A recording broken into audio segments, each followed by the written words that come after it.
Hello, Jasmine here from LVL UP Consulting with this week's Project Management Tip of the Week. And this week I want to talk all about pre-project scoping.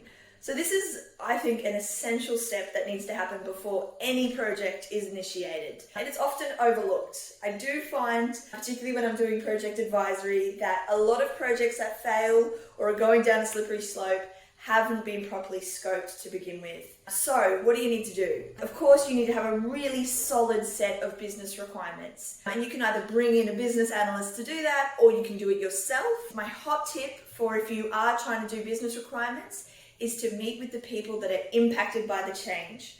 Go to the facility, watch them in their natural habitat. If that's customers or your employees, sit with them, observe. That's how you'll figure out the real requirements, not just ones that you've thought of sitting in an office.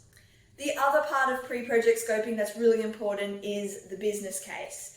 And it doesn't have to be War and Peace, it doesn't have to be a thesis, but it is a document that says exactly what you're trying to achieve, when you're trying to achieve it, and how on earth it's viable and feasible to even do this project. Of course, a business case should be rubber stamped by a project sponsor or a project board before it is initiated. And you don't need to do all of this incredibly formally. You can do it really quickly, but as long as you've documented the requirements and the business case, then you are 10 steps ahead of where you're going to be to launch this project and to get started on initiating it in the project management plan. Of course, it doesn't matter if you're doing Prince 2 style of project management or Agile.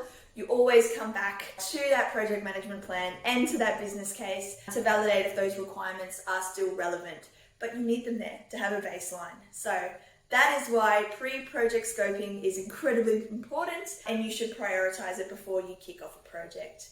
I will see you next week for my next project management tip.